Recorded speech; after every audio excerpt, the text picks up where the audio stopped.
In the quiet of the night, let us drift together into a gentle river of memory. The stars above shine like ancient torches, guiding us toward forgotten temples, sacred altars, and the soft whispers of women who shaped the soul of civilizations. These are not tales of power and conquest, but of tenderness and wisdom, of songs sung beneath the moon, and rituals woven like lullabies into the fabric of time. Tonight we walk slowly among them, the divine women of ancient cults who carried secrets in silence and whose presence still lingers in the hush of the wind.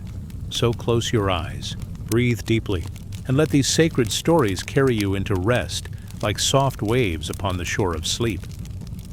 If this journey brings you peace, subscribe so you may return whenever your spirit longs for calm. And if your heart feels called, share in the comments where you are listening from, so we may know how far these ancient voices have traveled. The night is quiet now. The body sinks deeper into stillness. The mind drifts softly, like a small boat floating across a calm river. In this quiet, the air grows warm with memory. You begin to sense the faint glow of firelight.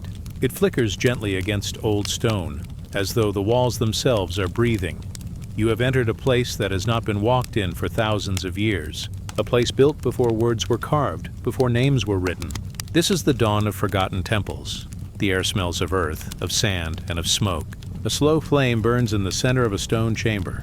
It is not a harsh fire, not a blaze meant to consume. It is a living ember, a quiet guardian.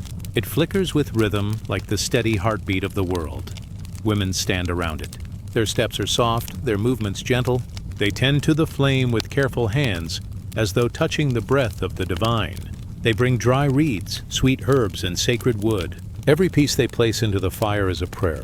Every spark is a word rising into the sky. The temple is simple. Stone walls hold shadows. Carvings of spirals and circles move across the surfaces, symbols of cycles that never end.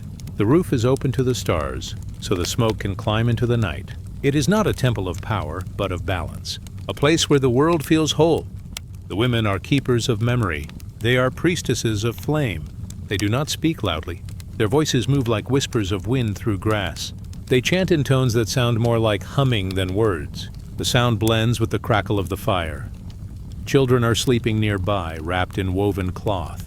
The people of the village rest beyond the temple walls. And here, in the center, the women stay awake. Their role is to guard the breath of the gods, to make sure the fire never fades. For if it goes out, they believe the order of the world may fall into shadow. The fire is the sun held in small form.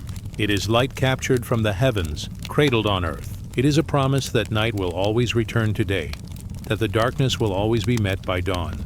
And so the women keep watch, feeding it, singing to it, breathing with it. Far above, the sky is wide and endless. The stars shimmer like seeds scattered across velvet fields. The moon looks down with a face of calm silver, and the smoke from the sacred flame rises to greet them, carrying prayers upward, carrying hope. The women believe the smoke is a bridge. Each tendril of it is a path that carries dreams to the gods. When it curls and sways, they see signs. When it lifts gently, they know the gods are listening. And when it bends toward the earth, they bow their heads, for they know the gods have answered. You can almost hear their thoughts. You can almost feel their faith. It is not loud or proud. It is quiet. It is steady. It is a love woven into every breath. One woman, the eldest, steps forward. Her hair is white as morning frost. Her hands are wrinkled yet steady as stone. She carries a clay bowl filled with water drawn from the river. Slowly, she sprinkles drops into the fire. The steam rises like incense. It carries the scent of earth, of flowing streams, of life itself. She whispers to the fire as though it is alive, and in her heart it is. The flame is a child of the gods. It must be cared for, fed, honored, loved. Her eyes glisten in the glow, reflecting the small suns dancing before her. And as she hums, the others join. Their voices become a soft river, a chorus that flows endlessly, like night into morning. In these early temples there were no walls of gold, no towering statues, no armies at the gates. There was only the flame and the hands that kept it alive. The women were the bridge between the seen and unseen. Their devotion shaped the rhythm of the village, the seasons, the very heartbeat of the land. When crops were planted, the fire burned. When children were born, the fire burned. When storms raged and floods rose, the fire burned. It was the center of all things, and in its center stood the women, gentle yet unyielding. Outside the temple, the world was vast and untamed. Forests whispered in the dark. Rivers roared with hidden strength. Mountains pierced the horizon like teeth of stone. Life was uncertain, fragile, fleeting. But in the circle of the temple there was balance. There was order. There was the promise of light. The people believed the women carried that promise within themselves. They saw them not only as guardians of fire, but as mirrors of the eternal. The women's calm became the calm of the village. Their songs became the voice of the earth. Their patience became the patience of the gods themselves, and so they were honored, not as rulers but as vessels of something greater, as keepers of the breath that kept the world alive. Now imagine the slow passage of time. The fire never sleeps. Seasons turn, rains fall, rivers swell, and the fire still glows. Children grow, elders pass, and still the women keep watch. It is the rhythm of existence itself. Generations learn the chants. Generations learn the gentle dance of tending flame. Hands change, voices change, faces change. But the flame never changes. It is the same light carried forward. It is the same promise of dawn kept alive across centuries. The temple becomes a living story. Each woman who tends the fire adds her breath, her prayer, her love to the memory. And so the flame carries not only the breath of gods, but the breath of all who ever touched it. The night grows deeper now. The stars wheel slowly across the sky. The moon lowers toward the horizon, and still the flame glows steady, never wavering. You may feel its warmth in your own chest. A gentle fire, alive but calm. It does not rush. It does not consume. It simply glows, soft and eternal, like your breath, like your heartbeat. The forgotten temples of long ago may now be ruins. The stones may lie buried beneath soil. The chants may be lost to memory. But the flame remains, for every fire that burns in every hearth carries its echo. Every candle lit in the dark is a child of that first eternal flame. The women of those dawn temples are still here. They are in the whispers of the wind. They are in the hush of night rivers. They are in the warmth of the sun that greets you each morning. Their devotion lives on in silence, in balance, in light. When you see a fire, you may remember them. When you hear the crackle of wood, you may feel their songs. When you close your eyes and breathe, you may sense their calm presence. Always near, always tending, always keeping the breath of the world alive. Now let the story grow softer. Let the temple fade into shadow. The fire glows still but farther away. The chants drift, faint like echoes across time. You feel your body lighter, as if wrapped in a soft cloth of night. The forgotten temples dissolve into mist. The stars return. The air grows still, and you drift in silence, carrying the flame within. Let it glow in your chest, gentle and calm. A small sun that never goes out, a warmth that guides you into peace. Now rest. As the stars return above you, as the night folds you into its arms, as the flame carries you into dreams, the night deepens, the air cools, the world grows quiet, as though holding its breath. You find yourself standing in a vast open field. The grass bends gently beneath a wind that carries the scent of wild herbs. Above, the sky is endless, a sea of stars scattered like silver dust. And in the center of this celestial ocean, the moon rises. It glows full and round. Its light is soft, not harsh. It spills across the land like milk poured across stone, across water, across skin. It silvers every leaf, every branch, every ripple in the streams. The night has become a mirror, and the moon its gentle flame. At the edge of the field, a temple waits. It is not built of gold, nor marble, nor jewels. It is made of wood and stone, shaped by hands that understood silence. Tall poles rise into the sky, draped with woven cloths that flutter softly in the breeze. Carvings of crescent moons spiral across the beams, symbols of cycles, of tides, of time. The people gather outside. Children lean against their mothers. Elders sit on woven mats. All wait in stillness, eyes lifted toward the glowing circle above. And then the priestesses appear. They walk slowly in robes of white and silver. The fabric catches the moonlight, making them appear as though carved from the night sky itself. Their hair is dark, long, braided with small shells and beads that glimmer like stars. Around their necks hang pendants of polished stone, some shaped like the crescent, some like the full round face of the moon. Their steps are soundless, their faces serene. They move not as individuals, but as one flowing current, a tide drawn forward by the pull of the heavens. In their hands, They carry bowls of water gathered from the river. Each bowl reflects the silver moon, trembling like liquid mirrors. The people bow their heads as the priestesses pass, for in them lives the rhythm of the night. In them moves the pulse of tides. In them rests the wisdom of cycles too vast to name. The priestesses form a circle in the center of the field. They place their bowls of water on the earth before them, and then they begin to sing. It is not a song with words. It is a song of tones, of humming, of breath. It rises and falls like waves. It echoes like wind in a cave, like the slow cry of owls, like the shifting of water beneath the stars. The people close their eyes. They let the sound carry them. They feel it in their bones, in their blood, in their quiet beating hearts. The song is not for the ears alone. It is for the spirit. It is for the part of the soul that moves with the moon. The moon itself seems to listen. Its glow deepens, silver upon silver. The light touches the bowls of water, and they shine as though lit from within. The ripples move slowly, circling inward, circling outward.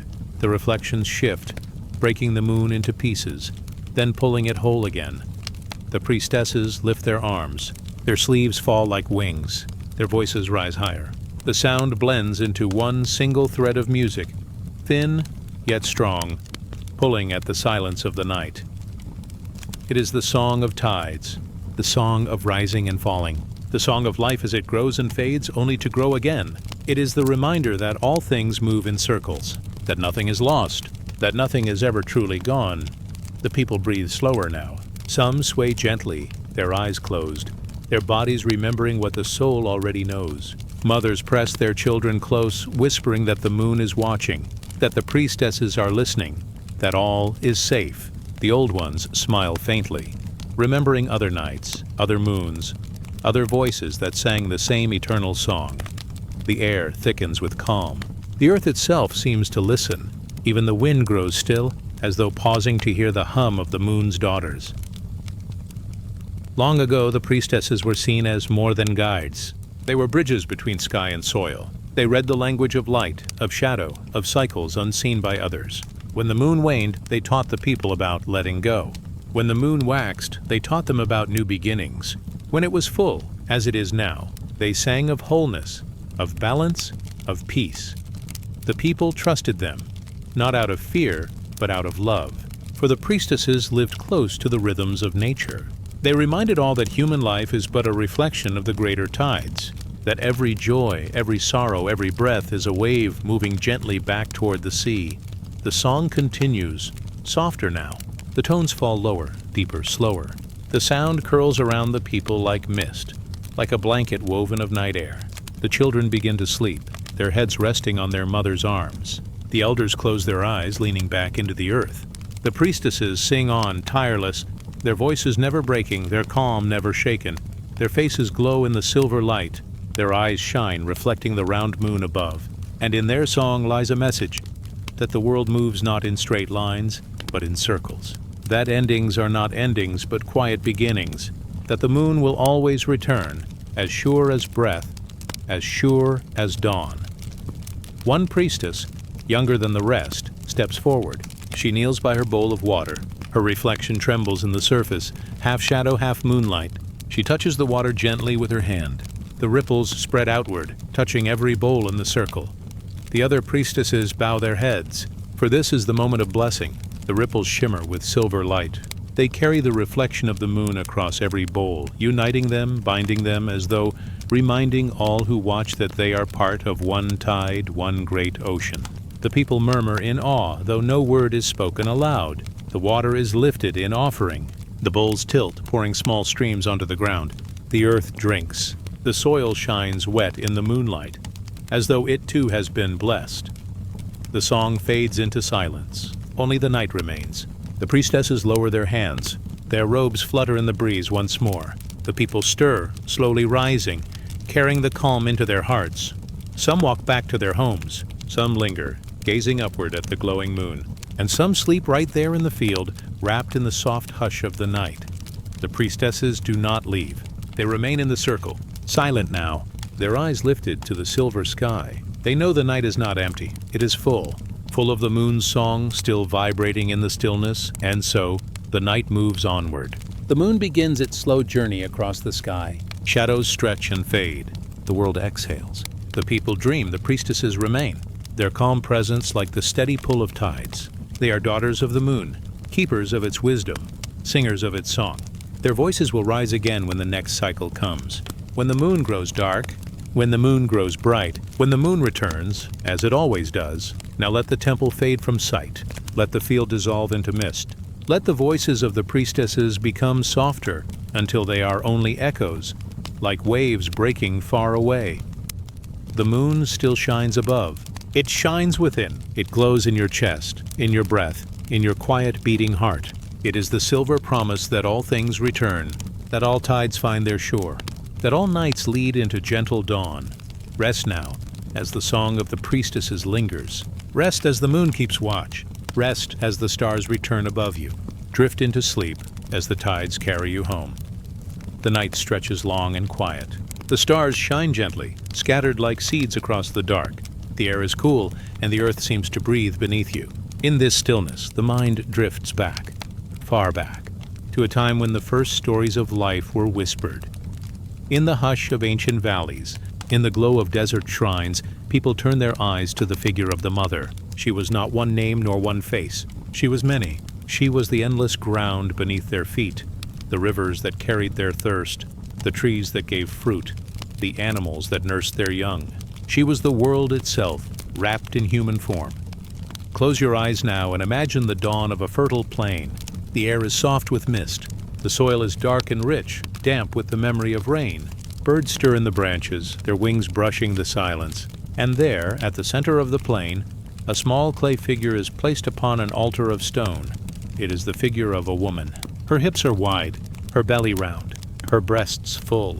The people have shaped her with careful hands, pressing their prayers into the curves of her body. They believe she carries the power of life itself. When the seeds are scattered, it is she who makes them grow. When the womb is full, it is she who nurtures. When the earth is bare, it is she who restores. They call her the mother of all, and in the silence of the morning, they leave offerings at her feet. Grains of wheat, fresh milk, the first fruits of the harvest, each gift a thank you, each gesture a reminder that without her, nothing endures. Far away, in lands of stone and sand, another vision of the mother rises. Here, the sun blazes hot and the desert stretches endless. Life is fragile, water rare, and every green shoot is a miracle. Yet still the mother is seen. She is the river that cuts through barren land. She is the palm that shades the weary. She is the oasis that appears like a dream, bringing hope to those who wander. In shrines carved into rock, her image is painted on walls.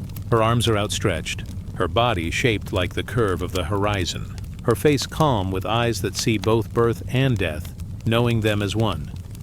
Women come to these shrines carrying bowls of water. They pour it over the stone, letting it trickle down as a blessing. The water shines in the sun, and they whisper prayers for children, for harvest, for safe passage across the desert silence. For them she is both fierce and tender, both giver and protector. The myths tell of her many forms. In green valleys she is a goddess of fertility, her hands scattering seeds into the wind. In mountains she is a mother bird, spreading vast wings to shelter her children. By the sea she is a fish-tailed queen, her body flowing with the tide, guiding sailors to safety. Everywhere she is present, always in ways that reflect the land itself. The people never doubted her, for every child born was her blessing, every stalk of grain her gift, every full river her breath. She was not distant. She was close, living in the everyday, in the touch of rain, in the fullness of the womb, in the rising of the moon. Now imagine a circle of women, seated by a fire at night. The flames glow low, painting their faces in amber. They pass around a carved figure of the mother. It is worn smooth from many hands. Each woman presses it to her heart, then places it back into the circle.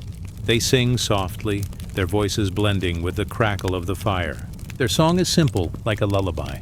It is the rhythm of rocking a child. It is the rhythm of waves meeting the shore. It is the rhythm of breath. The children listening fall asleep on their mother's laps. The fire burns lower, the stars brighter, and still the song continues, flowing gently, reminding all that they are carried, always, in the arms of the mother. In many lands, she is known by names that rise and fall like poetry. but the names are only rivers leading back to the same sea. The mother is not bound by one language, one people, one form. She is universal. She is the soil beneath every step, the fruit in every hand, the milk in every breast. She is the cycle that never breaks, the circle that never ends. The people tell stories of her creating the world from her own body, her breath becoming the wind, her blood becoming rivers, her bones becoming mountains, her hair becoming fields of grain, and her heart, beating still, becoming the fire of the sun. These stories are not told to explain, but to comfort, to remind the people that they live within her, safe, nourished, loved, that even when the earth seems empty, her presence is near, always waiting, always renewing. The mother is not only about giving, she is also about returning. The people know that all who live will one day rest in her arms again. The body returns to soil. The spirit returns to the greater cycle. It is not loss, it is homecoming. And so, when death comes, the people do not despair. They lay their loved ones in the earth, believing the mother cradles them. They cover the body with flowers, with seeds, with soft soil. They whisper, "She takes you back." And in that return, there is peace. For just as the seed must fall into darkness before it sprouts, so too must the soul rest before it rises again. Now let your mind drift to a garden in spring. The air is sweet.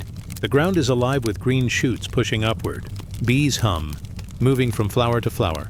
The sun shines warm and the earth seems to sigh with joy. Here, too, the mother is felt. In the blossoming, in the fruiting, in the endless renewal. Her touch is in every petal, every drop of dew, every warm ray of light. The people walk through the garden slowly, their hands brushing the plants as though touching her skin. Every step is a prayer of gratitude. They understand that they are children of this same earth, that they too are rooted in her soil, nourished by her gifts, carried in her cycle. And so they live with reverence, remembering always the sacred bond. The myths of the mother carry a gentle wisdom. Life is not something separate from spirit. Life itself is sacred. Every meal, every sip of water, every new child, every harvest is a sacred act. To eat is to share in her body. To breathe is to share in her breath. To rest is to return to her embrace.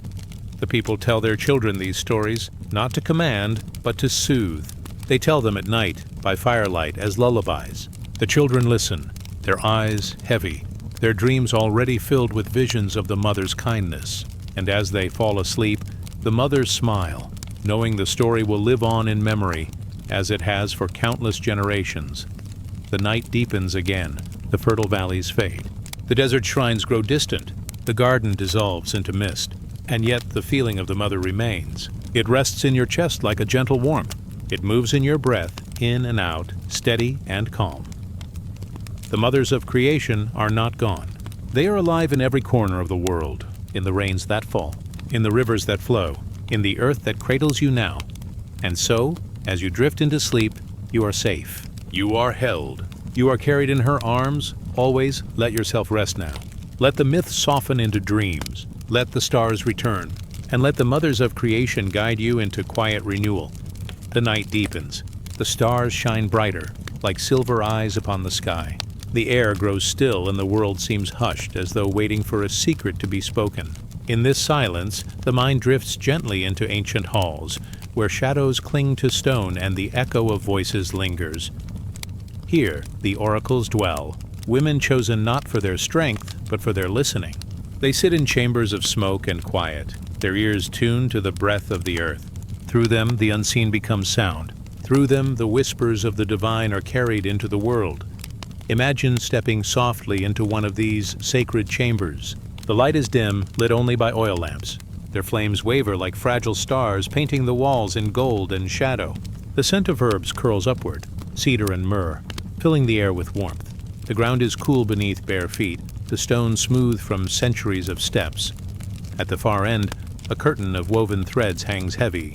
Behind it, the oracles wait. Their eyes are closed. Their lips barely move. Their voices drift like mist, soft, low, unhurried. They do not speak for themselves. They carry the voice of something greater, something ancient, something eternal. The people come from far lands to hear them. Kings and shepherds alike, mothers with questions, sailors before long voyages, young ones uncertain of love. Each one bows before the chamber, leaving offerings. honey, wine, woven cloth. Not payment, but gratitude. Then they wait. Sometimes in silence for hours, for the oracles do not rush. They speak only when the earth itself stirs within them, and when their words come, they are like rivers, flowing, winding, sometimes gentle, sometimes fierce, but always filled with a power that is not their own. Some say the oracles breathe the vapors of the earth, that beneath the chambers like cracks in the stone where the breath of the underworld rises. The women sit above them, inhaling the unseen, letting it fill their lungs until visions appear. The people call these vapors sacred, for they bring the boundary between the human and the divine closer. Others say the oracles hear the whispers of spirits carried by the wind, that every breeze holds a message, and only those with listening hearts can understand. The oracles are such listeners. Their ears are attuned not to noise, but to silence. In silence, the truth reveals itself. The words they speak are not commands. They are not orders. They are fragments of poetry, images, symbols, riddles. They speak of rivers, of flames, of birds in flight, of paths that split and then rejoin. The people must hold these words gently, like seeds. Over time, the meaning blooms, for prophecy is not about knowing everything. It is about seeing a little more than before. It is about catching a glimpse of the unseen, enough to guide a step, enough to bring courage to a weary heart. Now imagine a young traveler entering the oracle's hall for the first time. He is unsure, his heart restless. He kneels before the curtain, the air heavy with the smell of burning leaves. His question trembles in his chest, though he does not speak it aloud. The oracle begins to hum, a low tone, almost like the earth itself. Her body sways slightly, her eyes remain closed. Then words flow, slow and steady. A bird circles the mountain. It does not rush to the peak. It waits for the wind to rise. Then it flies with ease. The traveler bows his head, understanding more than words. Patience. The right time will come. And with that, his heart is lighter. In another land, another oracle speaks beside a river. Her chamber is not stone, but woven reeds swaying in the breeze. The people say the river itself guides her, its constant murmur carrying the voice of the gods. She dips her hands into the water before each vision, letting the flow cool her skin. Her prophecies ripple like the current. Never fixed, always moving, she reminds the people that life, like the river, cannot be held still. It must be trusted. It must be followed. And even when the surface is broken with rapids, the water always finds its way back to calm. The oracles are not feared. They are honored. But more than that, they are cherished. For in their presence, people feel the closeness of mystery. They are reminded that life is larger than what can be seen, that the world is layered with meanings, hidden like roots beneath soil, waiting for those who listen. Children sometimes creep close to their chambers, peeking with wide eyes. They hear the soft chants, the whispers, the sighing tones. To them, it feels like hearing the heartbeat of the earth. Even if they do not understand the words, they feel the comfort, the assurance that the world speaks back when you are quiet enough to hear. Some myths say the oracles were daughters of the moon, that in the deep of night, when the silver light washed over the land, they would walk alone to the mountains, listening to the silence of the stars. The moon taught them how to speak in symbols, how to shape dreams into words, how to mirror light into darkness. When they returned to the people, their voices carried the weight of lunar wisdom, gentle yet unshakable. Other myths say the oracles were born from springs, that they rose from the earth like clear water, pure, flowing, and unending. Their voices were the voices of the springs themselves, refreshing, healing, revealing. And so people built shrines around fountains, believing the oracles would remain near their source, whispering as long as the waters flowed, whether from vapor or wind or water or moonlight. The oracles remind the people of one truth. The world speaks, not always in ways the ear can hear, but always in ways the heart can feel. The rustling of leaves, the cry of a bird, the stillness before rain, the dream that lingers at dawn. All are voices, all are messages, all are whispers of the greater mystery, and those who pause, who sit quietly, may hear them too. Picture now the chamber of Delphi, high upon the mountain. The oracle sits upon a tripod seat, smoke swirling around her. The air is thick with incense. Her head tilts back, her breath deep and slow. The people wait in silence, their hearts lifted in reverence. When she speaks, her words are like a flame in darkness, sometimes warning, sometimes guiding, always cloaked in poetry.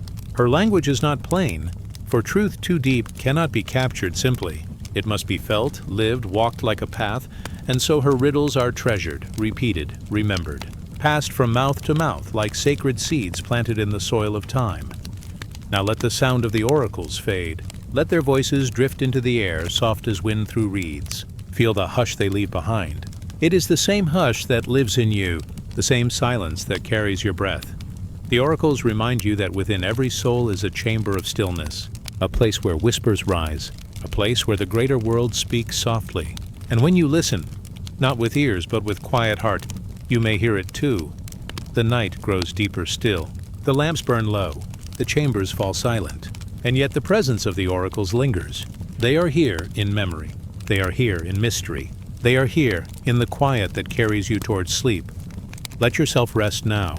Let the whispers guide you. Let the silence soothe you. For prophecy is not only of the future, it is also of peace, here, now. Now rest as the stars return. Now drift as the oracles fade into dream. Now sleep held in the hush of ancient voices. The night is deep, yet the flame still burns. It flickers softly, a golden thread against the dark. Its light dances across stone walls, across silent faces, across the hush of time itself. It is the flame of memory, the flame of devotion, the flame that has never been allowed to die. In many ancient lands, there were women who guarded such fires. They were chosen not for battle, not for wealth, but for their quiet hearts. Their role was simple and eternal, to keep the flame alive, to feed it, to watch it, to honor it with steady care. Through storms, through wars, through endless days and nights, the fire remained. Because of them. Step gently now into one of their temples. The air is still, cool as midnight stone. The fire glows in the center, its breath steady and warm.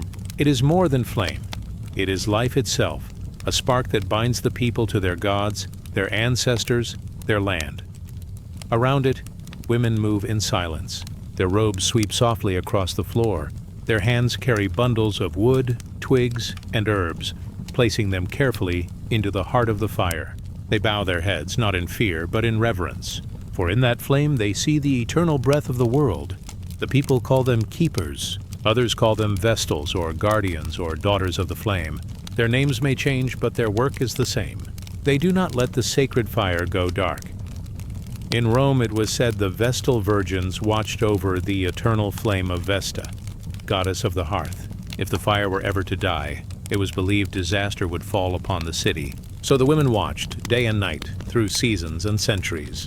They were given honor, freedom, and respect, for the safety of all was entrusted to their hands. Imagine them now, standing within the round temple, marble pillars rising like a forest of stone. The fire glows at the center, bright against the shadows. The women walk in slow rhythm, their steps a silent prayer. They carry bowls of grain, pour wine, scatter flowers into the fire. The smoke rises like song, curling upward to the open sky. The flame does not belong to them. They do not own it. They only guard it. They are its companions, its servants, its caretakers. But this is not only a Roman story. Across the wide earth, fires have been tended in the same way. In temples of Greece, priestesses kept lamps alight for Hestia, who watched over homes and families. In the Far East, sacred flames burned in shrines, never allowed to fade. In the deserts, tribes kept embers carried from one camp to the next, the glowing heart of the people. Everywhere, fire was life. Fire was presence. Fire was the link between the human and the divine. And always, there were women, patient, steady, who gave their nights and days to its care. To them, it was not a burden. It was a calling. Imagine the sound of the fire. Soft crackles, tiny sighs, the whisper of burning wood. The flames bend and rise, lean and curl. Each spark is like a star, born for a moment, then gone. The fire breathes like a living thing, glowing, pulsing, reaching. For those who kept it, the flame was not only heat or light. It was a mirror. It showed them how to live. Steady, warm, giving, never clinging. It taught them to rise and fall with the wind. It taught them to share their light without being diminished. It taught them patience, for fire grows slowly when tended with care. There are stories of nights when storms raged outside the temple walls. The wind howled, the rain fell heavy, and still the keepers remained. They huddled close, shielding the flame with their own bodies, feeding it with the last dry twigs. And when the storm passed, the fire was still alive, glowing against the dark. The people rejoiced, for the world itself seemed steadied by that small, unbroken light. There are tales, too, of great wars. Armies clashed, cities burned, yet in the temple the fire still lived. The keepers refused to flee. They remained at their posts, guarding the spark. Even when walls crumbled, even when smoke filled the air, the fire endured. And with it, the hope of renewal. Think of what it means to give one's life to a single flame, to wake each morning and tend it, to fall asleep with its glow still near, to never let it go dark. The keepers lived lives of quiet rhythm. Their days were measured not by hours, but by the fire's pulse. Each task was sacred, gathering wood, cleaning ashes, offering herbs. They sang low chants, their voices blending with the crackle of the flames. Their prayers rose with the smoke, drifting to the heavens. For them, time was endless. As long as the fire burned, life felt whole. There is a story told of one keeper who as a child first saw the flame and felt her heart tremble. She knew then she would give her life to it. Years later, chosen to join the sacred circle, she walked into the temple barefoot, her eyes wide with awe. She placed her hand near the fire, feeling its warmth, and whispered a promise. "As long as I breathe, you will not go out."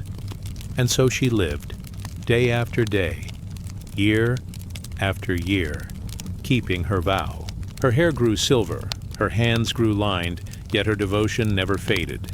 When she was old, she sat near the flame, speaking softly to the younger keepers.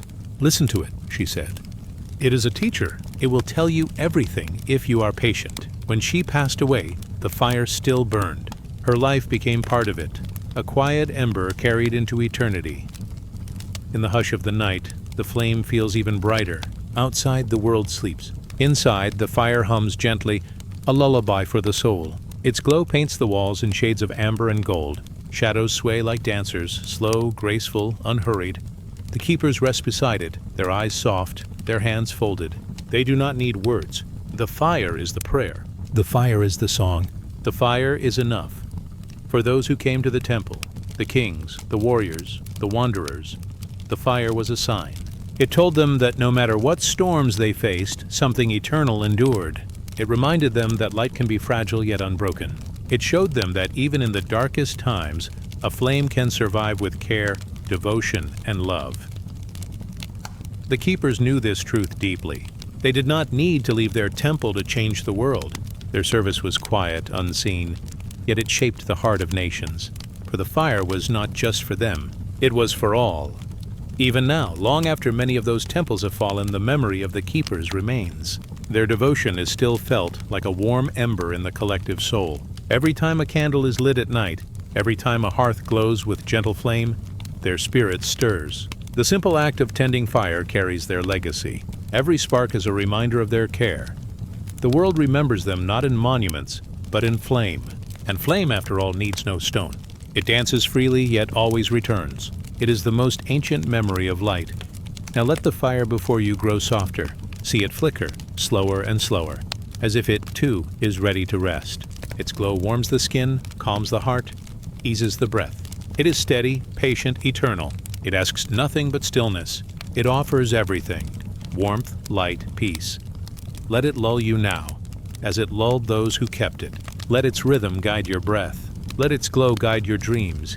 The keepers are still here, in the hush of the flame. They whisper gently, though words are no longer needed. The fire speaks for them.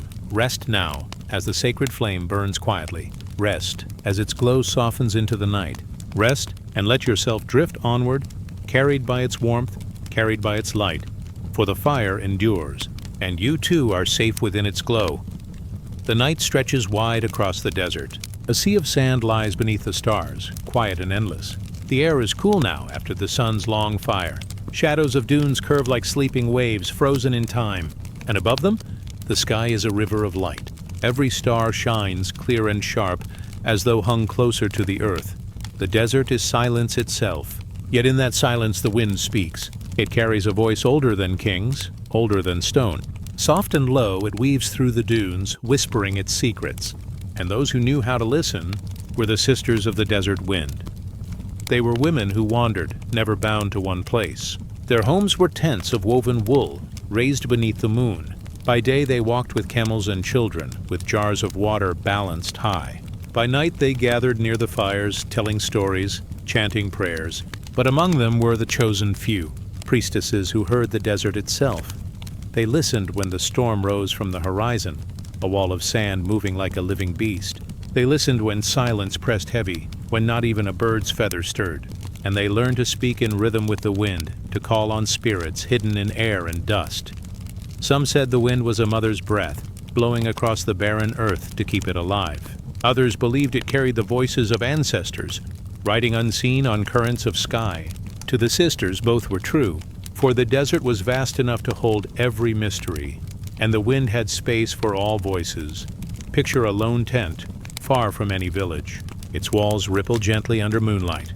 Inside, a woman kneels before a low clay lamp. Her face is lit softly by the flame. Her eyes are closed. She inhales the quiet. And she waits. Then, like a soft hand brushing her cheek, the wind slips through the tent. It moves the flame. It lifts the hanging cloth, and she begins to hum. Low and steady, her voice joins with the air. What she hears, she repeats. What she feels, she offers back in song. Her sisters gather outside, their veils lifted, hair touched by starlight. They listen to her chant flow outward, carried on the night breeze. It is a prayer, a prophecy, a lullaby for the earth, and all who hear it feel their hearts grow still. The desert was harsh, but also sacred. Its storms could bury whole caravans, yet its silence could open the soul.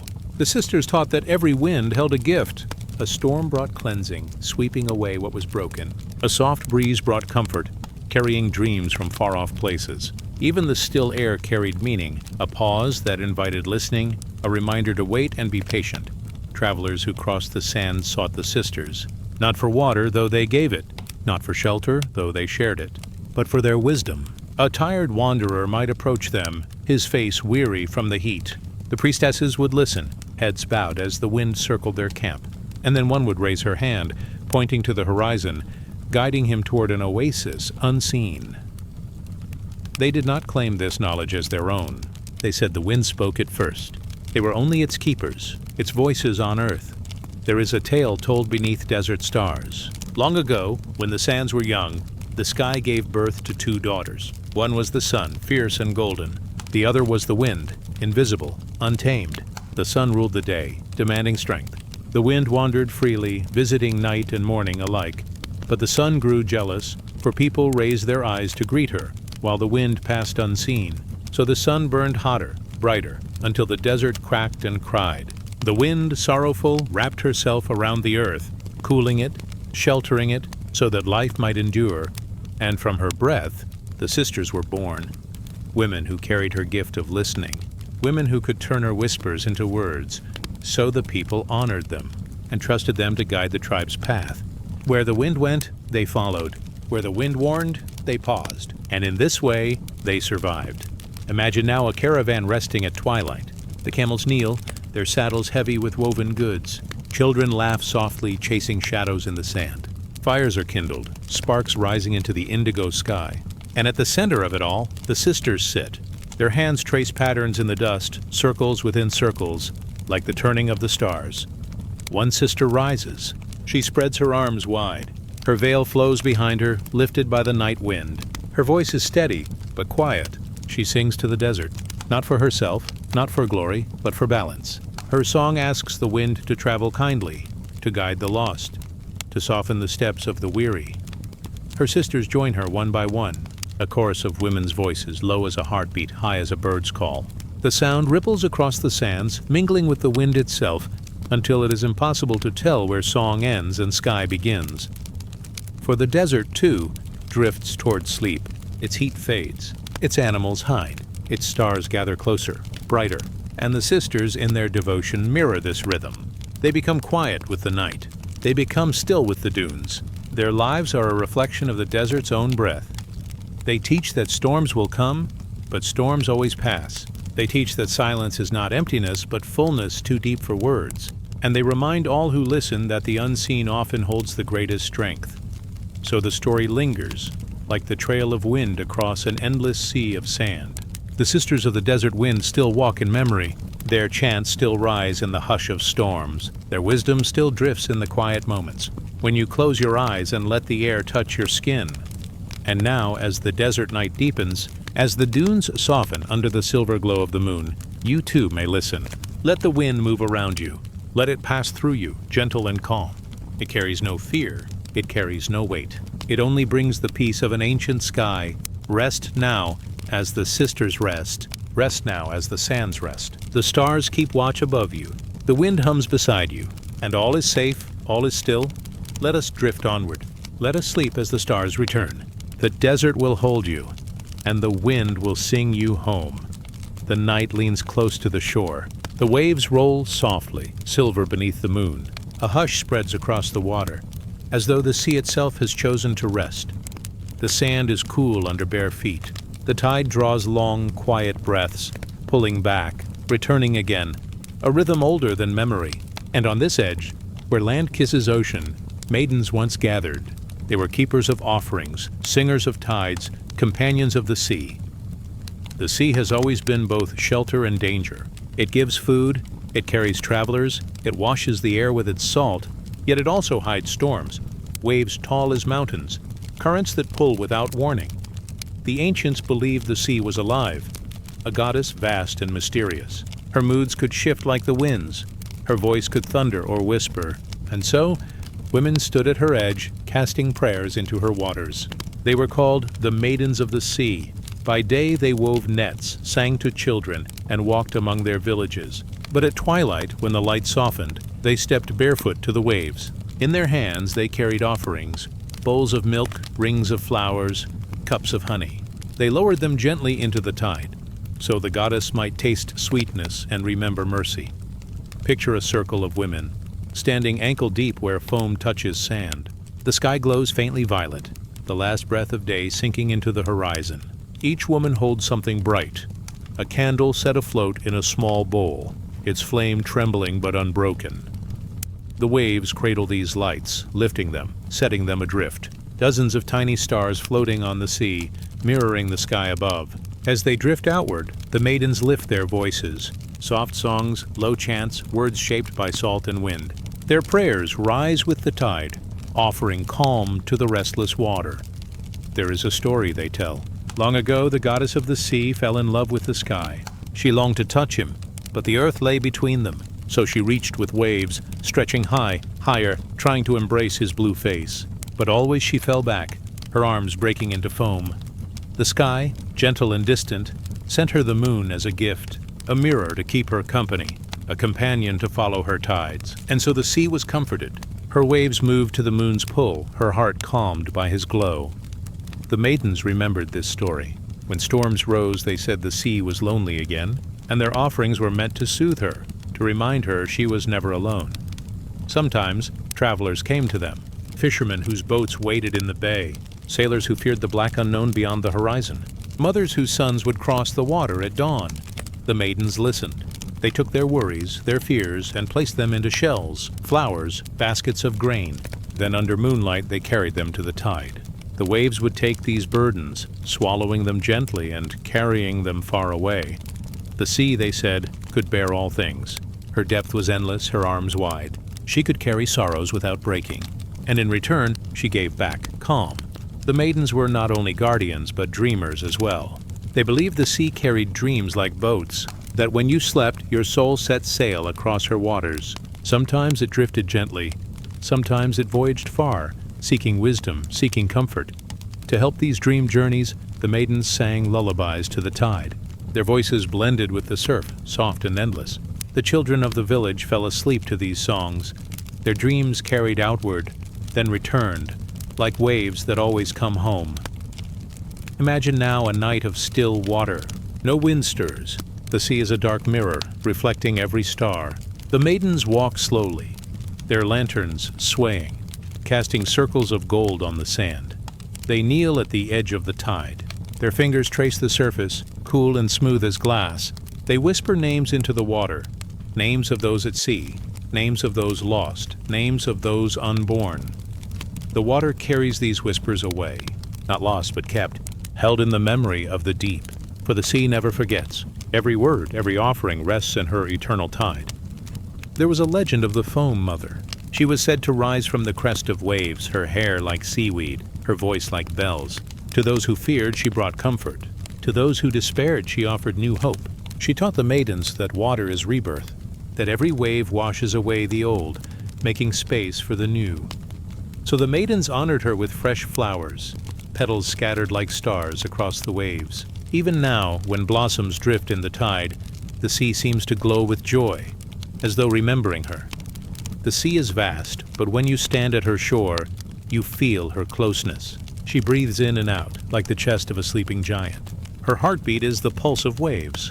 Her voice is the song of tides. The maidens knew this. They felt her calm in their own bodies. Their breathing matched her rhythm. Their steps matched her sway. Living with the sea taught them patience, humility, devotion. For no one could rule the sea.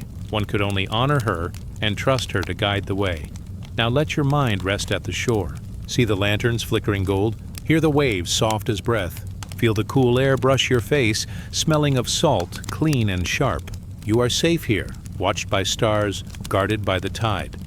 The maidens place their offerings into the water.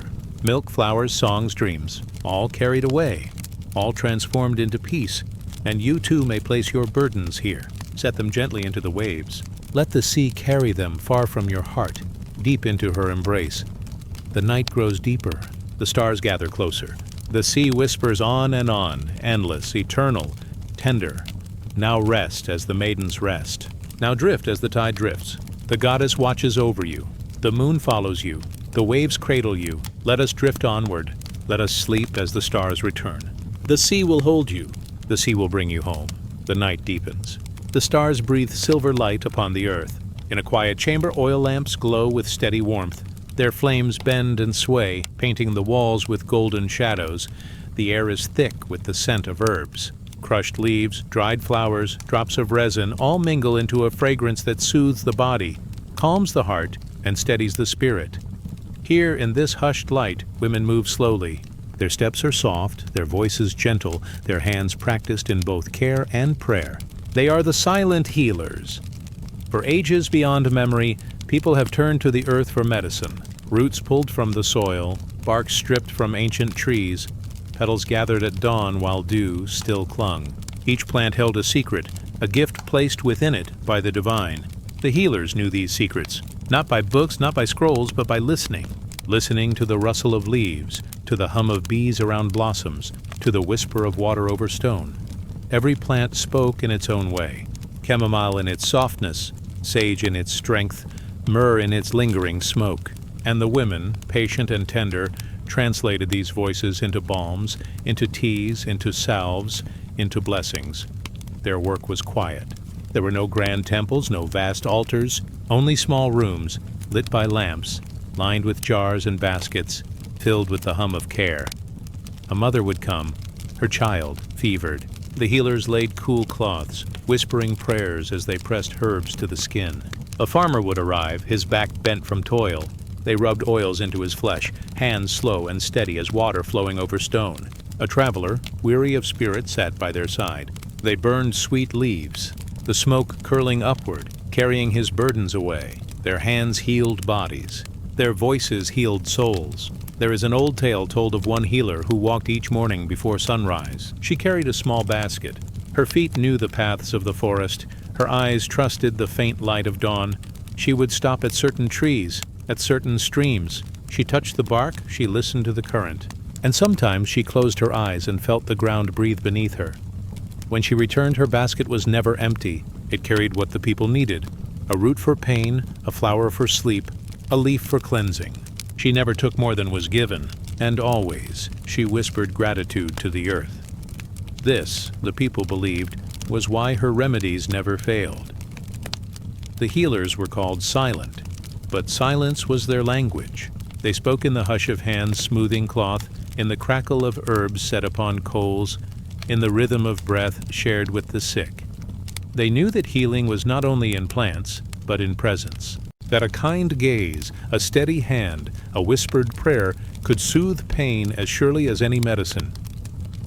Their silence was not empty. It was filled with attention, filled with care, filled with unseen strength. In some places, people believed that illness came not only from body, but from spirit. That grief could weigh like stone, that anger could burn like fire, that fear could weaken as surely as hunger. The silent healers tended these wounds as well. They sat with those who grieved. They placed hands over hearts heavy with loss. They chanted soft words, each syllable carrying comfort. They guided tears, never stopping them, but letting them flow, as rivers flow, as rain falls, as sorrow is meant to pass. And slowly, with patience, those who suffered found breath again, found light again, found rest. The healers believed that every flame held spirit, so oil lamps always burned beside them. Small fires, steady and gentle, symbols of the life within. When they prepared medicines, they placed jars near the light. When they prayed, they gazed into the flame, asking it to carry their words upward. And when someone left this world, they lit lamps to guide the soul. The flame was both healer and companion, a reminder that no darkness is ever complete, that light waits even in the stillest night. Legends tell of one healer who could mend dreams. A young child, restless in sleep, was brought to her. The child tossed, whispered in fear, unable to find peace. The healer crushed lavender in her hands, rubbing it into cloth. She sang softly, her song slower than the tide, gentler than wind through grass. She placed the cloth near the child and stroked his brow with cool water. The child's breath slowed, his body softened. The dreams turned kind, filled with light instead of shadow. And from then on, people came not only with fevers and wounds, but with restless minds, with sleepless nights, with hearts that could not find peace. The healer would smile softly and prepare her herbs, and let silence do its work. The silent healers were often unseen, their names not written, their faces not carved in stone, yet their presence lingered. In every village, someone remembered the one who cured their cough, who eased their grief, who watched beside them in the night. They lived not for praise, but for service. They carried the knowing that to heal even one person was to mend a thread in the fabric of the world. And so their hands kept moving, their lamps kept burning, their prayers kept rising. Now imagine this quiet chamber once more. The oil lamp glows. The herbs release their gentle fragrance. A healer bends over a resting figure, placing cool cloth on warm skin. Her breath is slow, her presence steady. Outside, the night stretches, stars wheeling above, but inside, there is only calm. Only the rustle of leaves, the drip of water, the soft crackle of the flame. It is safe here. It is peaceful here. The silent healers remain. Let your heart rest with them. Breathe as they breathe. Slow, tender, steady. Feel the lamps glowing in the distance, the herbs whispering, the silence healing. Your burdens can be set down now. Your body may rest. Your spirit may find ease. The healers watch still. Their silence surrounds you. Their prayers reach you. Now close your eyes as their patience once did. Now drift as their herbs once soothed. Now rest as the stars return. Let us drift onward, carried by silence, cradled by care, toward gentle sleep.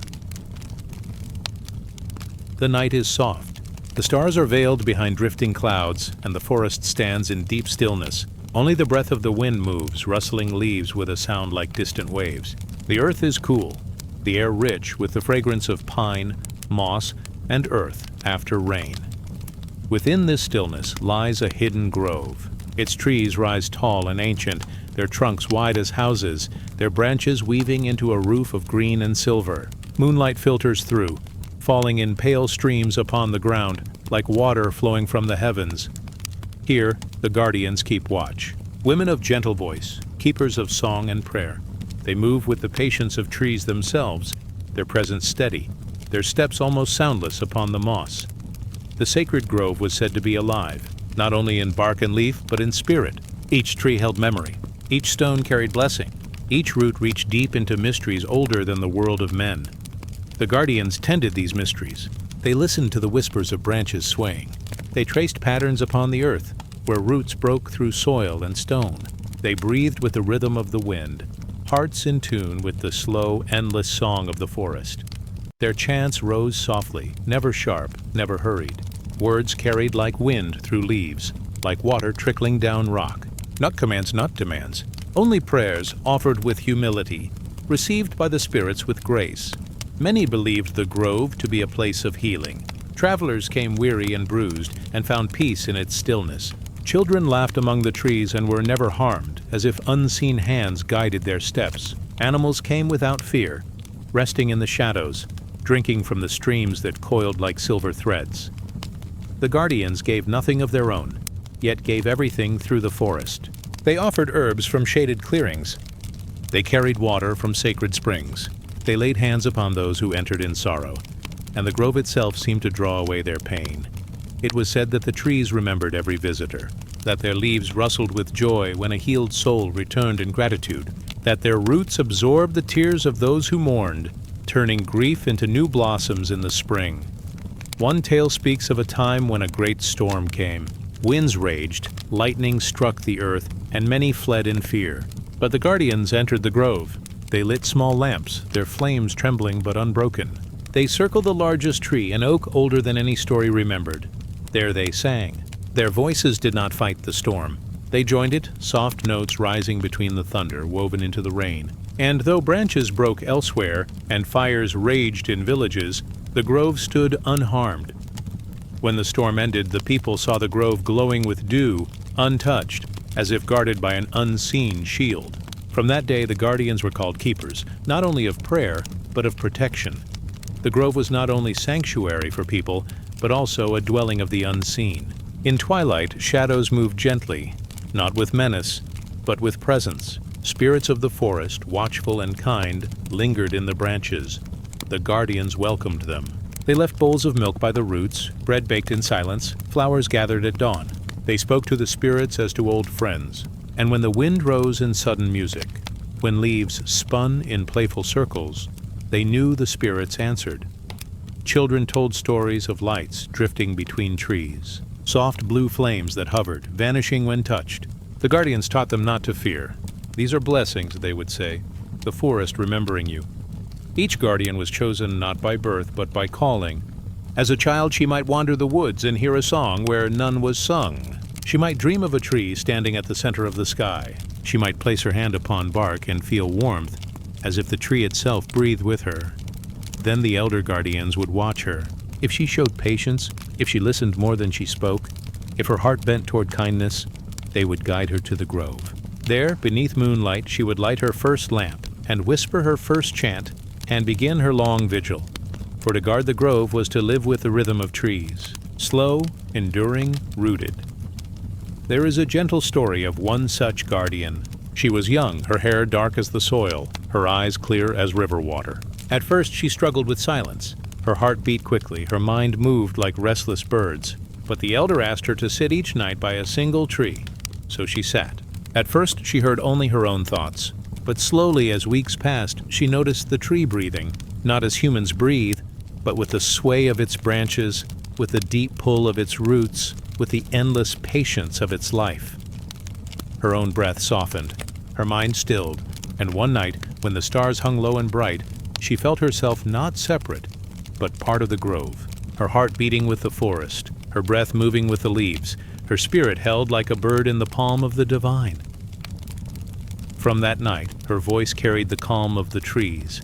When she sang, people said it felt like resting in the shade of summer, like rain falling on parched earth. The guardians taught that every tree was a teacher. The oak gave strength, the willow gave tenderness, the pine gave endurance, the birch gave renewal, and each tree bore witness. When two lovers vowed their hearts, the trees listened. When elders spoke wisdom, the trees remembered. When children laughed, the branches stirred with joy. In the turning of seasons, the grove mirrored the soul. Spring blossomed like hope, summer burned with fullness, autumn shed with release, winter rested in quiet. To walk there was to walk through the mirror of life, and the guardians, in their chants and their silence, helped all who entered to see themselves, to heal, to breathe.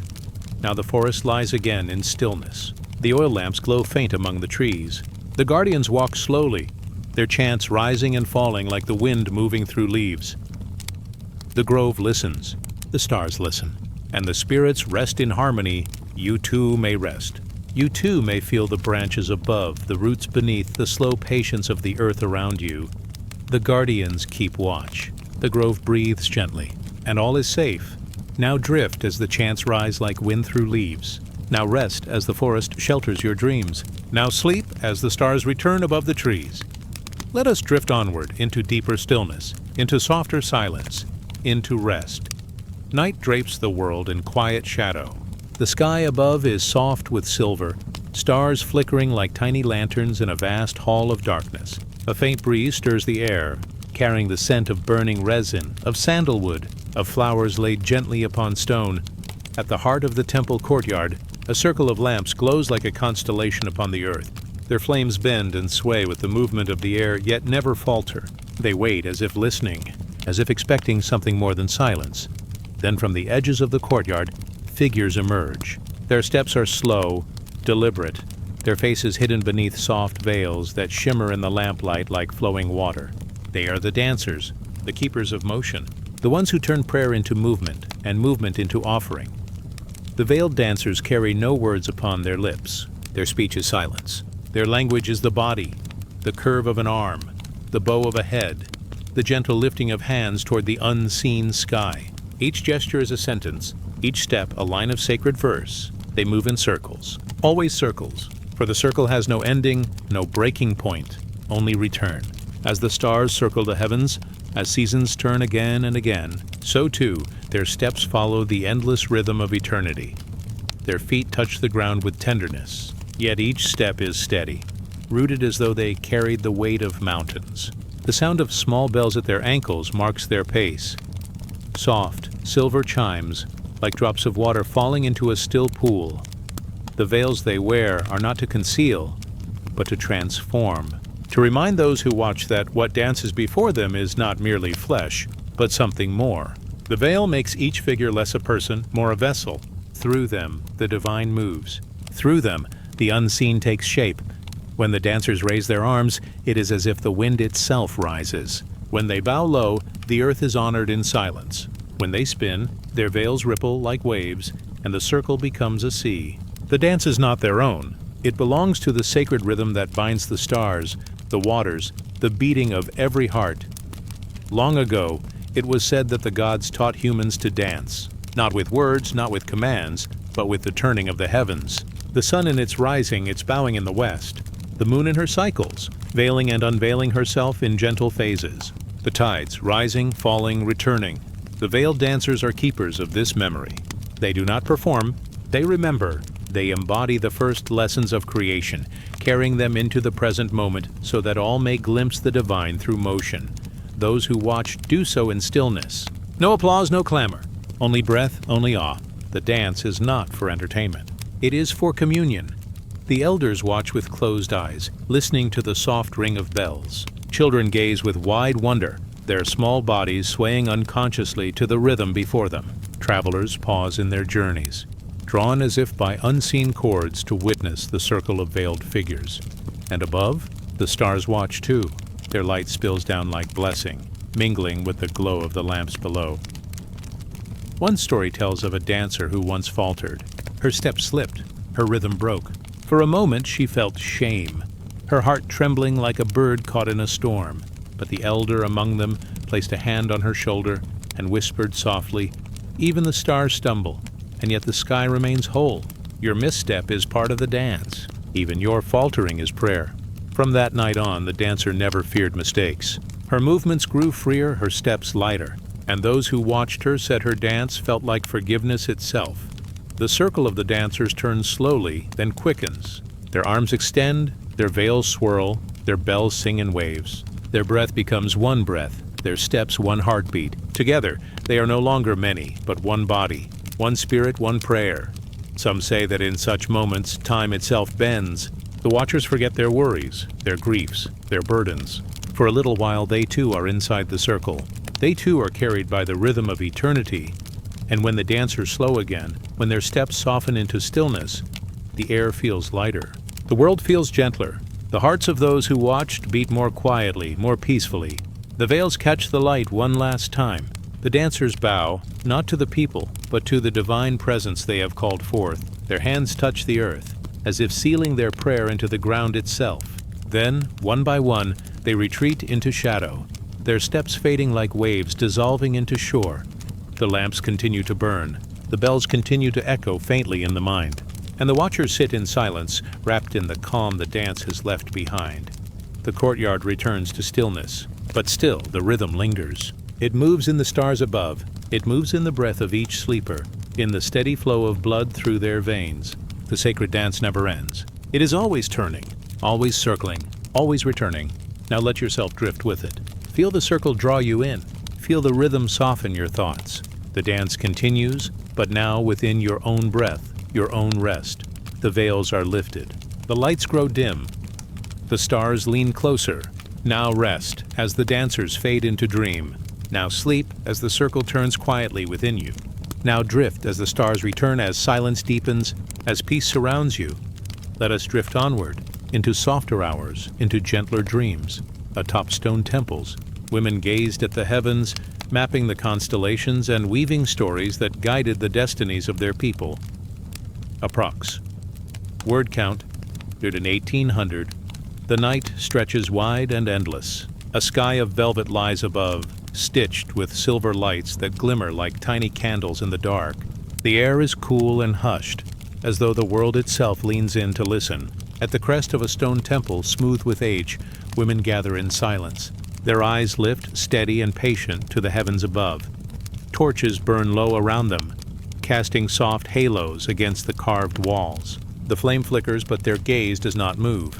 They watch the sky as if it is a sacred book, unfolding letter by letter. Every star is a word, every constellation a sentence. Together, the heavens are a story, one written not on paper, but on the breath of eternity. These women are keepers of memory. They are the listeners of the night, the interpreters of the quiet language of the stars. Each carries a voice trained in stillness, able to hear meaning where others see only light. For them, the sky is not silent. It speaks, slowly, endlessly, gently, like water flowing down an unseen stream. A soft wind rises across the temple roof. It brushes their robes, carrying with it the faint scent of cedar and smoke. The women close their eyes for a moment, feeling the rhythm of the breeze. When they open them again, their gaze returns to the sky. Above them, the stars seem to shift, to lean closer, to glow a little brighter. They whisper names that belong to ages long past. A hunter who chased the moon, a bird of fire who lifted prayers to the sun, a river of silver light where the souls of the departed drifted on their way to rest. Each cluster of stars holds a memory, an echo of an ancient tale. And with each tale, the people below find meaning for their lives. Children sleep more peacefully when told the stars are guardians, watching their dreams. Farmers sow their fields by the turning of constellations, trusting the heavens to guide the seasons. Kings listen to the stargazers, seeking wisdom about the rise and fall of fortune. But here on this quiet night there is no crown, no field, no child awake. There are only the women, the stars, and the soft music of the wind. One of the women steps forward, her face lit by torchlight. Her voice is low and measured, shaped by years of chanting the patterns of the sky. She points to a cluster shining above, near the edge of the horizon. Her words float out like a gentle prayer. This is the Great Mother's veil, a river of stars that carries her blessing across the earth. When the veil shines clear, the harvest will be strong. When it dims, the people must light fires to call her warmth back. The others bow their heads, honoring the ancient story. For to them, the stars are not only distant suns, they are companions, protectors, and teachers. Their lives are woven into the turning of constellations. Every change in the heavens brings a message, a sign, a gentle reminder that the divine is near. Far below the temple, the village sleeps. Dogs curl into straw, children rest beneath wool blankets, the fires and hearths grow dim. Yet above, the women remain awake, their vigil unbroken. Their songs are soft, carried upward like smoke. Their chants are not for the ears of people, but for the stars themselves. The sound drifts into the night like a lullaby. Slow and steady, it moves in circles, repeating with the patience of time itself. The stars seem to answer, pulsing brighter, glimmering with a secret rhythm. And though the villagers do not hear the words, they feel the blessings. They wake in the morning with calm hearts, guided by a harmony they cannot name. Stories gather like shadows around the stargazers. Some say the women are descended from the stars themselves, born of their light. Others believe they carry the breath of the first dawn, a gift from the heavens. Whatever the truth, they are revered as the voices of the stars. They speak for the sky when it cannot be understood, They remind the people that life is not only earth and stone, but also mystery, fire, and light. As the night deepens, the stars shift their places, slowly, patiently, like dancers in a quiet circle. The women trace their movement with careful eyes. They whisper to one another, sharing patterns, sharing meanings. One points to the east, where a star glows red. Another notes the slow rising of a silver arc. Every detail is remembered, every light given a place. They are mapmakers of the sky. They chart the rivers of starlight as others chart rivers of water. They draw paths across the dark that lead not to cities, but to understanding. Their work is not hurried. The stars move at their own pace, and so must those who listen. In patience, the wisdom of the night is revealed. You too drift beneath these stars. You too feel their distant glow resting gently on your skin. Your breath rises and falls like the tide of night. Each inhale draws in starlight. Each exhale releases it back to the sky. The temple seems far away, yet near. The songs of the women become a soft hum in your ears. The constellations above draw themselves slowly into your memory. You begin to see them not as distant, unreachable fires, but as companions in your rest. They glow for you as they glow for all. They speak in silence, offering calm, offering peace. The night grows deeper still. The torches on the temple burn lower, their flames now small and steady. The chants soften, fading into whispers. The stars remain, unchanging, eternal. The women bow their heads, placing their palms together. Their prayers rise not in words, but in silence. A silence filled with meaning, filled with trust. For they know that long after they leave, the stars will remain. Long after their voices are gone, the heavens will still speak. And so they keep watch, not only for themselves, not only for their people, but for all who rest beneath the night. Now, as your eyes grow heavy, the voices of the stars drift toward you. They are not loud. They are not sharp. They are a gentle murmur, a rhythm of eternity echoing softly across your thoughts. Let the stars guide you now.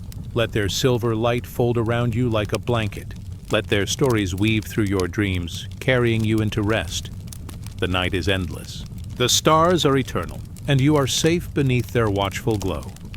Now drift as the women continue their quiet vigil.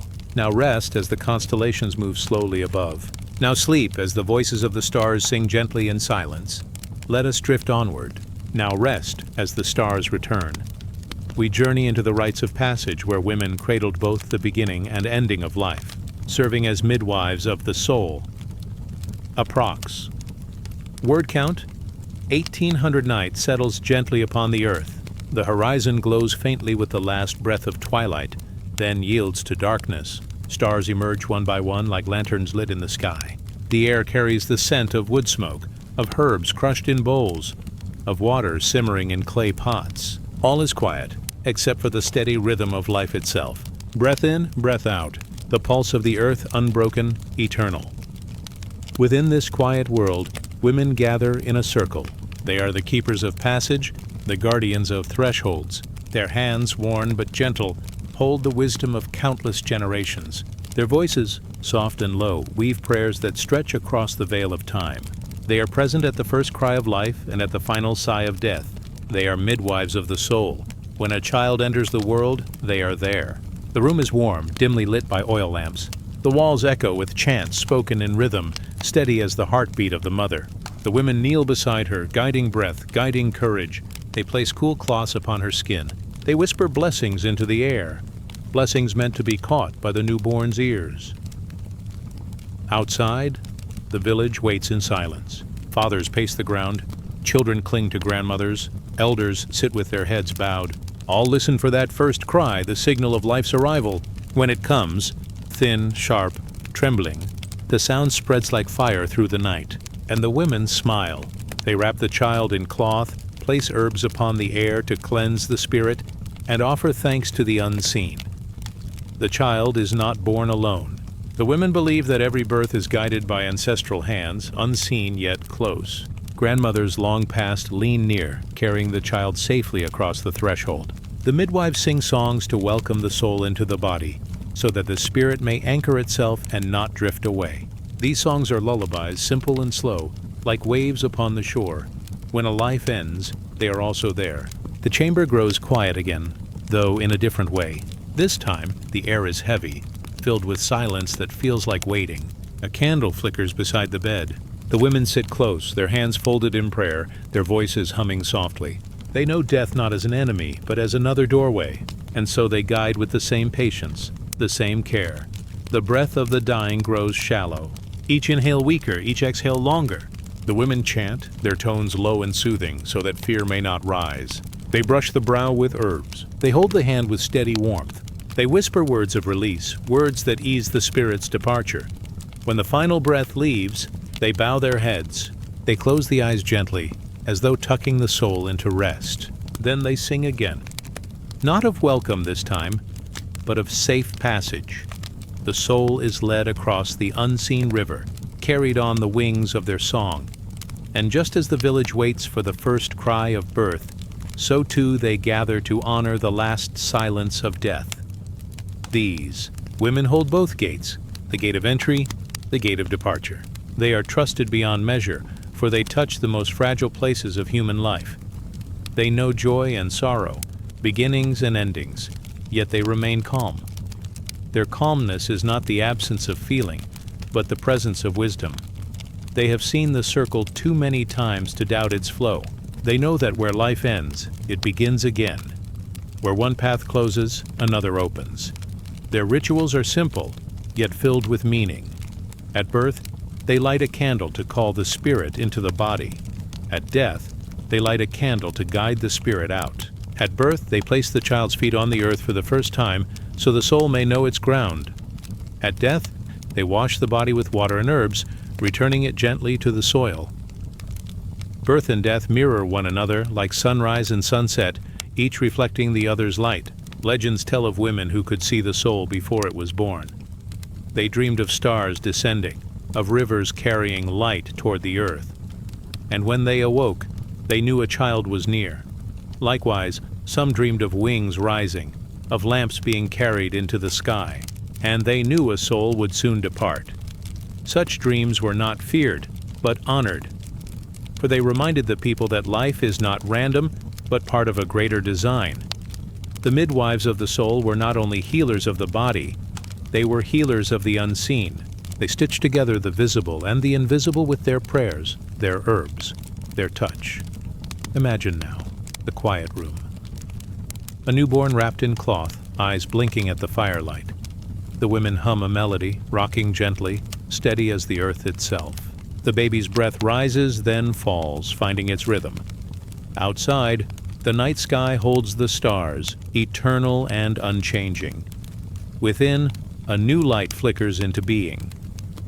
And imagine, too, the other room. A body lying in stillness, candles glowing softly around. The women sing again, but the tone is lower, slower. The air is filled with calm, not fear. The soul drifts gently from the body, like a feather lifted by the breeze. The women bow, honoring the mystery they have witnessed countless times. You drift among these scenes as though in a dream. You are both at the cradle and at the bedside. You feel the warmth of the newborn's skin. You feel the coolness of the elder's hand. You hear the chants, low and soothing, carrying the same rhythm in both places. It is the rhythm of the circle. It is the rhythm of life itself. Your breath slows as you listen. Each inhale feels like the first breath of birth. Each exhale feels like the gentle release of death. Together, they form the unbroken cycle. Together, they remind you that life is never truly lost. It flows, like a river, always onward. The women continue their vigil, in every age, in every land. Their faces change, their languages shift, yet their role remains. They are the ones who stand at the threshold. They are the ones who whisper comfort when words cannot. They are the ones who know that beginnings and endings are made of the same cloth. Now the night deepens. The stars shine steady above. The chant fades into the stillness. The candles burn lower, and all is calm. Let your breath soften now. Let your body rest like the newborn, safe and warm. Let your spirit drift like the elder, released and free, for both belong to you. Both are part of the great circle. Now sleep, as the keepers of birth and death keep their watch. Now rest, as the river of life flows on without end. Now dream, as the midwives of the soul sing softly in the silence. Let us drift onward. Now rest as the stars return. Secret circles of women met beneath candlelight, sharing wisdom, chants, and mysteries passed down quietly through generations. Approx. Word count. 1850. The night is deep and still. A hush rests over the sleeping earth. The moon drifts behind a veil of cloud, and the air carries the faint scent of wax, smoke, and flowers gathered earlier in the day. Somewhere, an owl calls softly, then falls silent again. All around, the world is quiet, as though it holds its breath. Within this quiet, a glow begins to form. Not the brilliance of the stars above, nor the rising fire of dawn. It is a gentler light, the light of candles, flickering low, their flames swaying with each sigh of wind. The glow spills over stone, walls, over wooden beams, over the faces of women gathered in a circle. They sit close together, shoulder to shoulder, their hands folded or resting upon their knees. Their voices are hushed, yet steady. Their eyes glimmer in the candlelight. They are the keepers of something hidden, something tender, something that moves between the worlds of silence and sound. The circle has no beginning and no end. Each woman takes her place as though guided by memory, as though she has always belonged. At the center rests a simple bowl of water, clear and still. Beside it, sprigs of herbs, small stones smooth with age, and threads of woven cloth. These are not riches of gold or jewels, but treasures of meaning, each carrying stories too old to count. One woman begins to hum. Her voice is low, almost like the rustle of wind in the leaves. Another joins, then another. Soon the circle is wrapped in sound, soft and flowing. The melody is not written, not taught. It is remembered. It passes from breath to breath, from heart to heart. The sound rises and falls like the tide. It lifts the spirit, then lays it down gently again. It carries prayers without words, blessings without form. The chant moves like smoke through the room, curling, circling, vanishing into unseen spaces. And as it moves, each woman feels lighter, calmer, more complete. These circles have existed for centuries. Long before the rise of temples, long before, the stones of cities were laid, women gathered in the night. They did not gather to rule or to claim, but to remember, to pass on what could not be written, what could not be carved in stone. Wisdom that lived only in breath, in song, in story whispered by firelight. One speaks of the moon, her silver path across the sky, her pull on waters and dreams alike.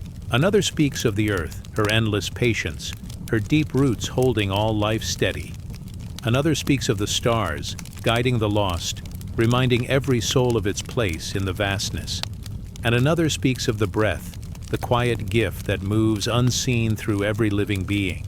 Each word is not only a lesson, but a thread.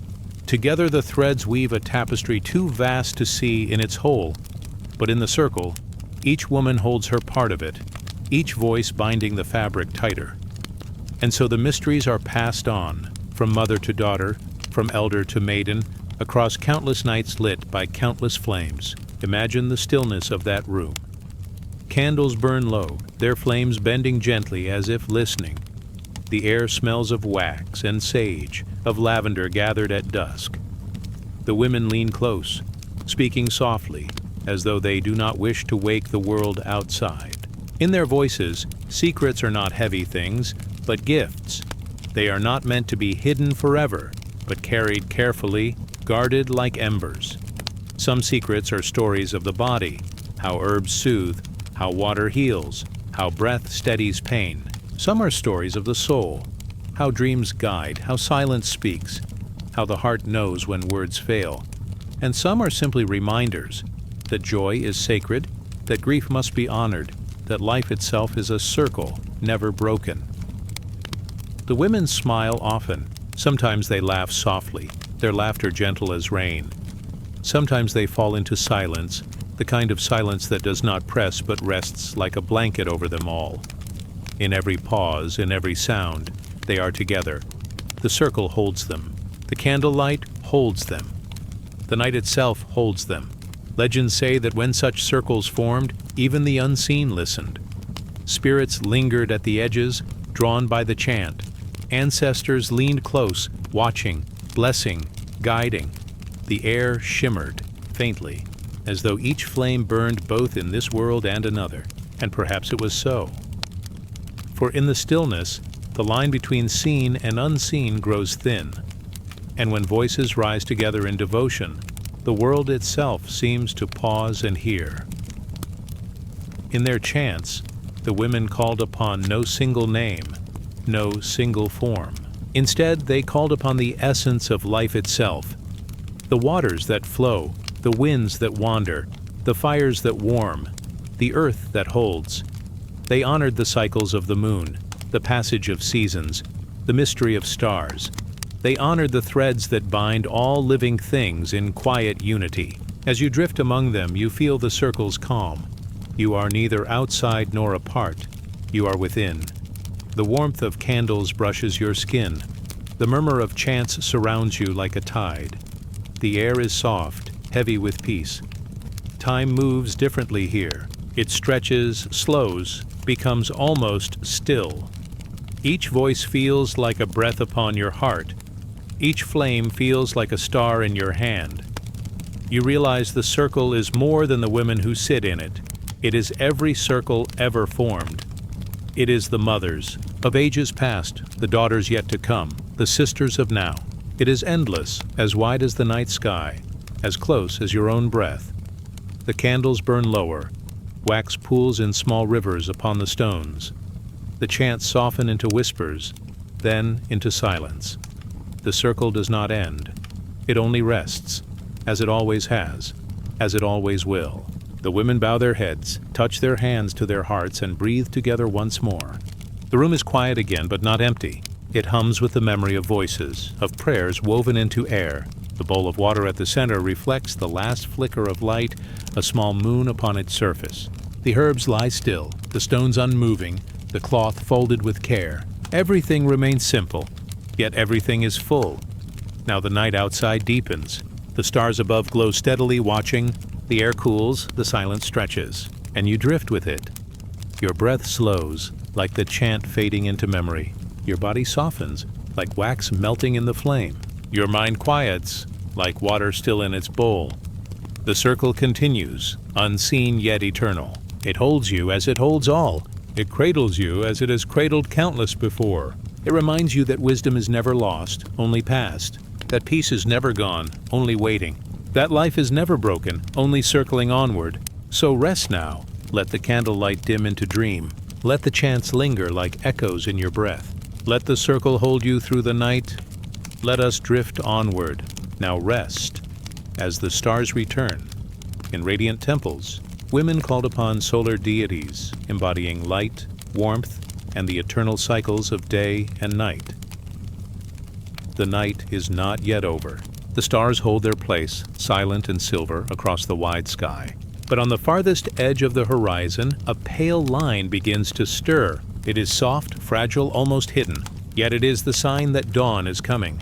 In the stillness before the first light, the air feels different. Cool but not empty. Quiet but full of promise. The earth seems to wait, as though it knows something sacred is about to unfold. Within a temple of stone carved long ago, women move with gentle steps. Their white garments flow like streams of water, brushing across the floor. Their hair is braided with golden threads that catch the glow of the last stars. Their faces are calm, serene, touched with anticipation. The temple itself is open to the sky. Its pillars rise tall and straight, their edges worn by countless seasons. Between them the heavens are visible, the stars peering down like watchful eyes. And at the center of the temple rests an altar, simple yet radiant, waiting for the return of the sun. The women gather in a circle.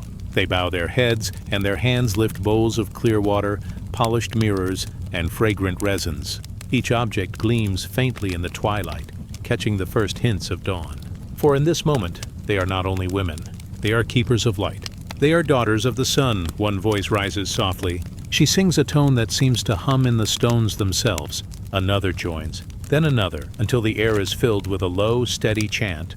The sound flows outward, rising into the open sky, calling to the day that waits just beyond the horizon. The chant is not hurried. It moves like the sun itself, slow, steady, certain. It is the sound of patience, the sound of eternal return. With each note, the darkness thins. With each breath, the first glow of morning grows stronger.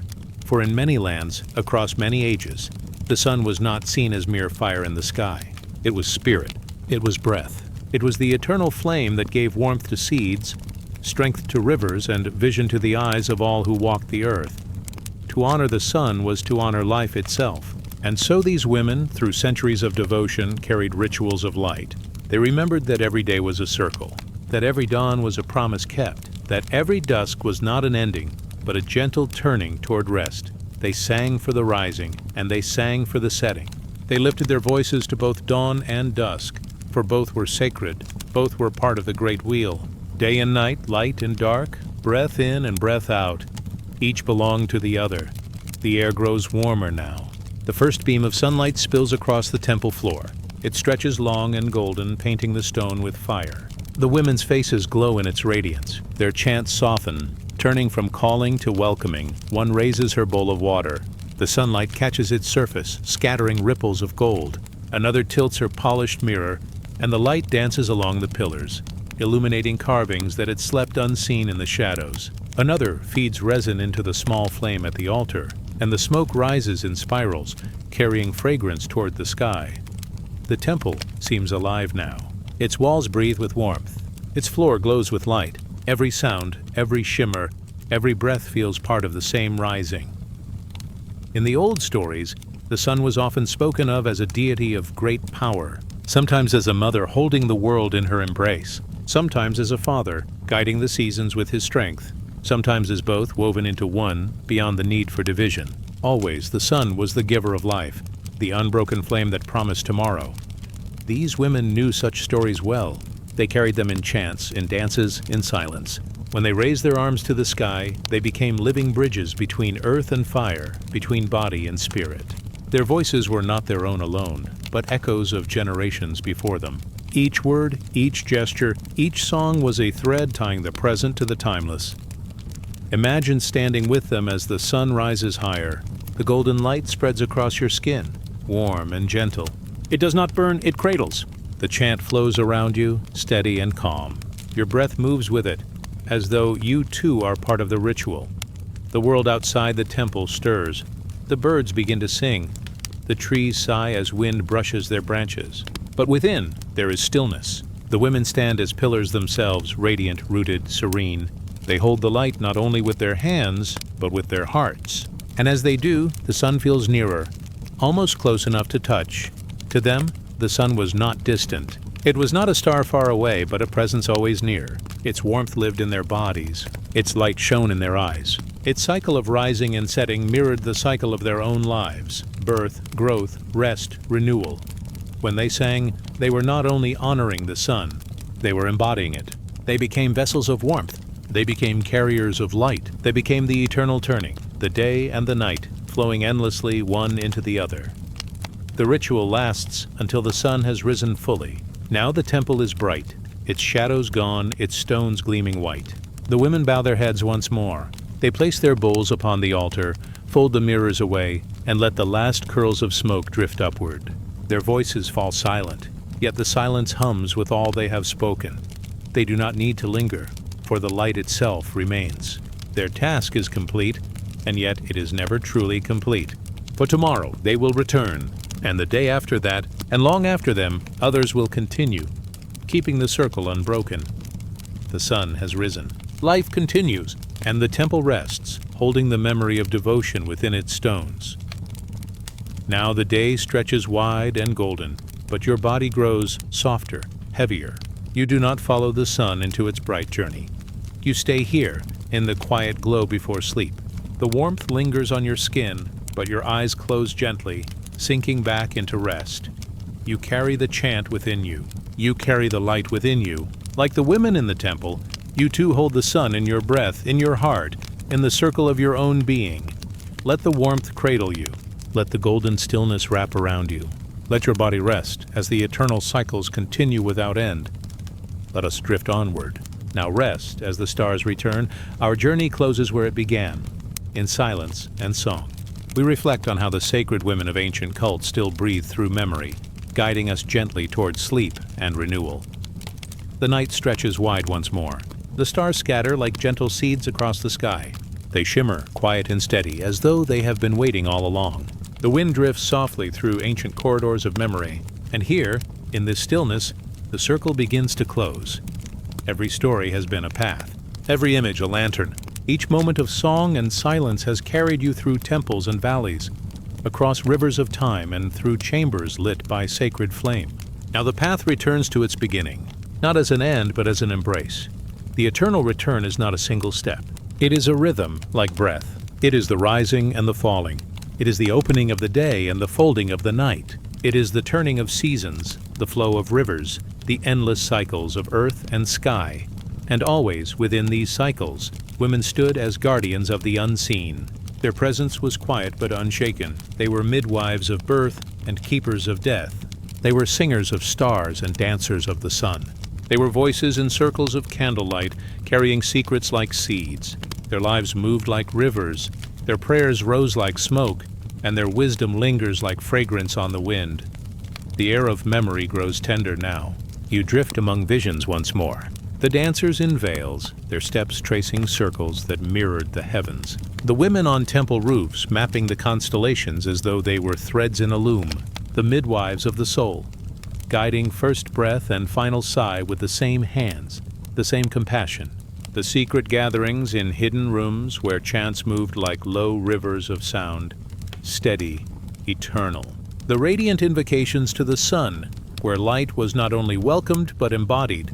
All these moments rise like gentle waves, then fold again into the stillness of the sea. The past is not gone. It breathes. It continues quietly in memory and in dream. The eternal return is not only the cycle of time. It is the cycle of spirit. It is the way every story, every prayer, every song finds its way back. Softly, naturally, as though guided by unseen hands. In many traditions, time was not a line but a circle. To walk it was to move through seasons, to return not to the same place, but to the same rhythm. The ancients knew this in their bones. They watched the stars rise and fall, always returning. They watched the moon fade and swell, always returning. They watched the sun set and rise, always returning. So too did their rituals reflect this rhythm. No song was ever sung only once. No prayer was ever spoken only once. The act of repeating was not repetition, it was renewal. Every return was a deepening, a remembering, a gentle descent into meaning.